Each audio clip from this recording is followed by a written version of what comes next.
Hey there, my dear, wonderful, beautiful, and lovely friends. Thank you so much for joining me for another Whispering Wikipedia. Today we are whispering all about cheetahs. They're quiet, interesting animals. Last time we learned that they could run up to 80 miles per hour or 128 kilometers per hour, which I still can't get over. I think that's insane. Well, if you have a topic you want me to whisper about, please leave it in a comment down below. I'd gladly read whatever you want me to read about. I make these videos to help you sleep, to help you relax, feel calm, learn something new, or not to feel lonely. So, with that in mind, please get comfortable so you can relax and think clearly. And just remember to treat the people in your life with love and respect. Okay. Now, we're starting off by learning about an interesting phylogenetic mutation to the cheetah called the king cheetah. Very fascinating. The king cheetah is a variety of cheetah with a rare mutation for cream-coloured fur marked with large, blotchy spots and 3 dark, wide strips extending from its neck to its tail. In Manicaland, Zimbabwe, it was known as Nufusifi or Nusifisi and thought to be a cross between a leopard and a hyena. In 1926, Major A. Cooper wrote about a cheetah-like animal he had shot near modern-day Harare, with a fur as thick as that of a snow leopard and spots that merged to form stripes. He suggested it could be a cross between a leopard and a cheetah. As more such individuals were observed, it was seen that they had non-retractable claws, like the cheetah. In 1927, Pocock described these individuals as a new species by the name of Anisinox rex, the king cheetah. However, in the absence of proof to support his claim, he withdrew his proposal in 1939. Abel Chapman considered it a colour morph of the normally spotted cheetah. Since 1927, the king cheetah has been reported 5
inches at the shoulder, and the head and body length is between 1.1 and 1.5 meters, which is 3 foot 7 and 4 foot 11 inches. The weight can vary with age, health, location, sex, and subspecies. Adults typically range between 21 and 72 kilograms, which is 46 to 156 pounds. Cubs born in the wild weigh between 150 and 300 grams, which is 5.3 to 10.6 ounces at birth, while those born in captivity tend to be larger and weigh around 500 grams, 18 ounces.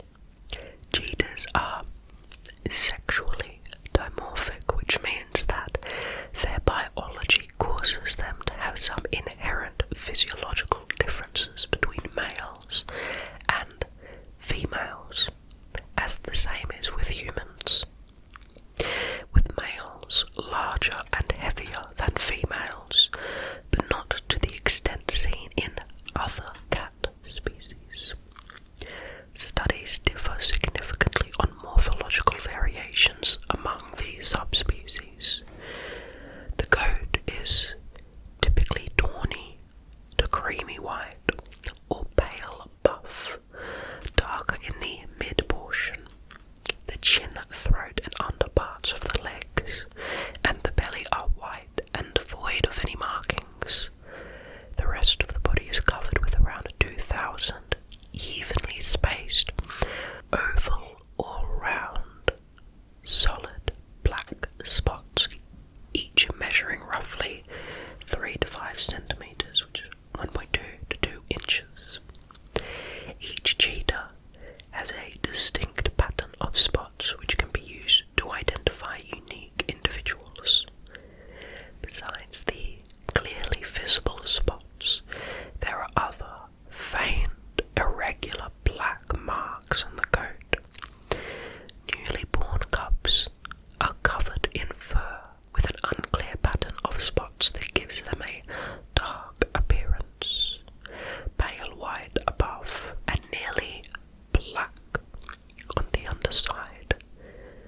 The hair is mostly short and often coarse, but the chest and belly are covered in soft fur. The fur of king cheetahs has been reported to be silky. There is a short, rough mane covering at least 8 centimeters, which is 3.1 inches, along the neck and the shoulders. This feature is more prominent in males. The mane starts out as a cape of long, loose blue to grey hair in juveniles. Melanistic cheetahs are rare and have been seen in Zambia and Zimbabwe.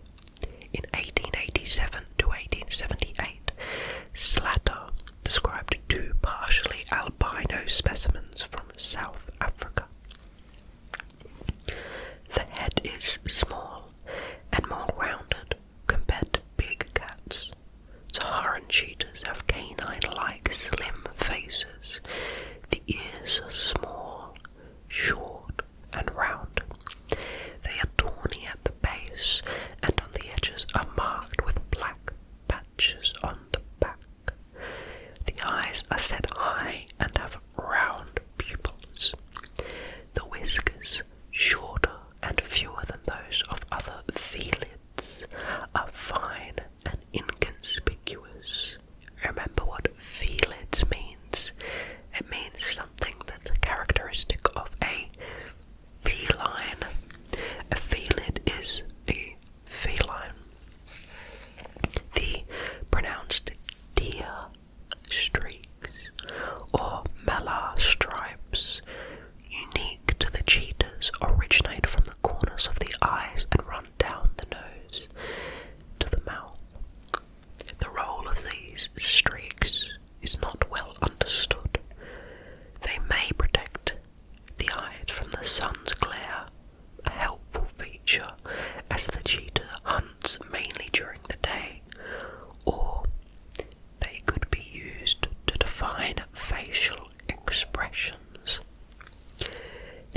exceptionally long and muscular tail with a bushy white tuft at the end measures 60 to 80 centimeters, 24 to 31 inches, while the first 2/3 of the tail are covered in spots.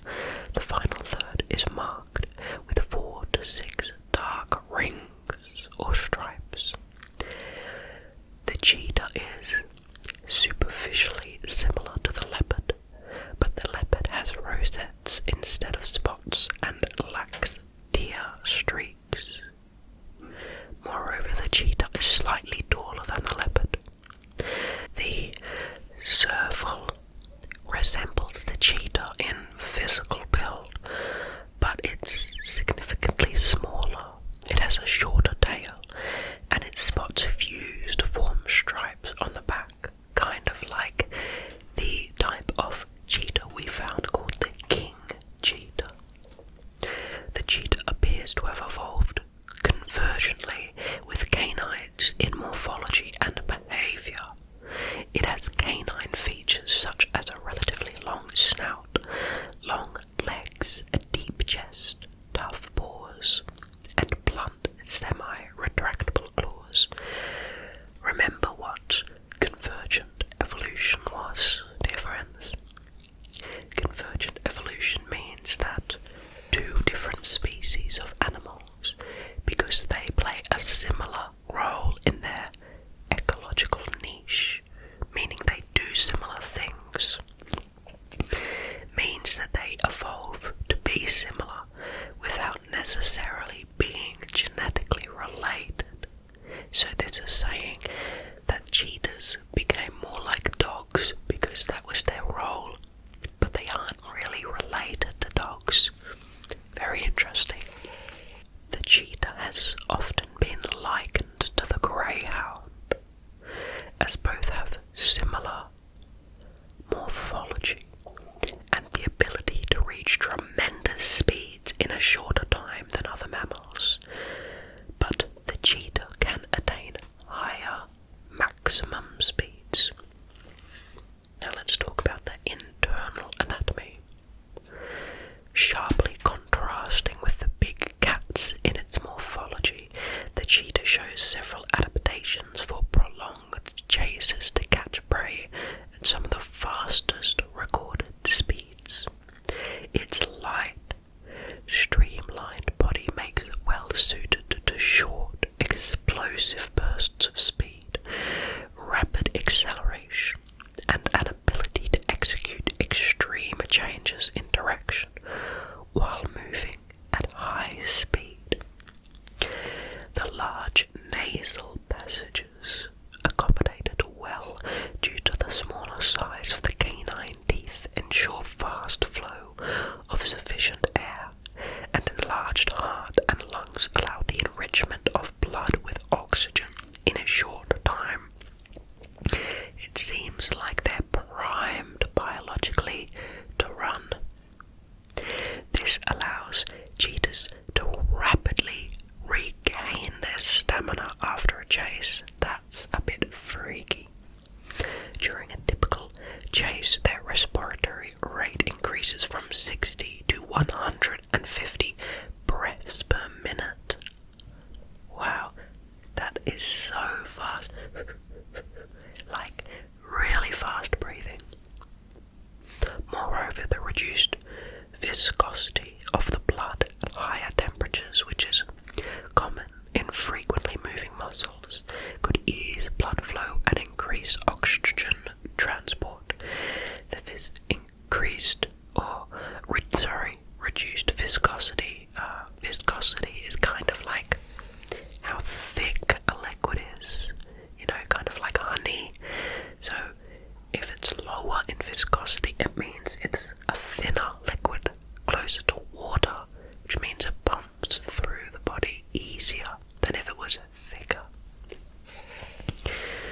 While running, in addition to having good traction due to their semi-retractable claws, cheetahs use their tail as a rudder-like means of steering that enables them to make sharp turns necessary to outflank and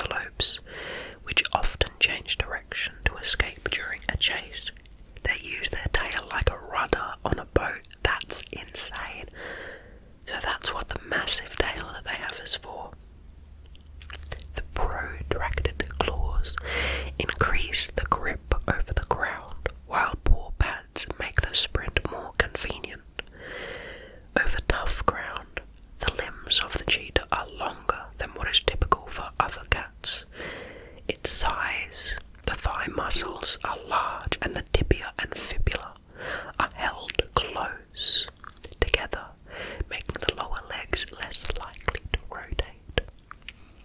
This reduces the risk of losing balance during runs, but compromises the ability to climb. The highly reduced clavicle is connected through ligaments to the scapula, whose pendulum-like motion increases the stride and length and assists in shock absorption. The extension of the vertebral column can add as much as 76 centimeters, which is 30 inches in stride length. The cheetah resembles the smaller cats in cranial features, meaning their head, and in having a long, flexible spine, as opposed to the stiff and short one in other large felids.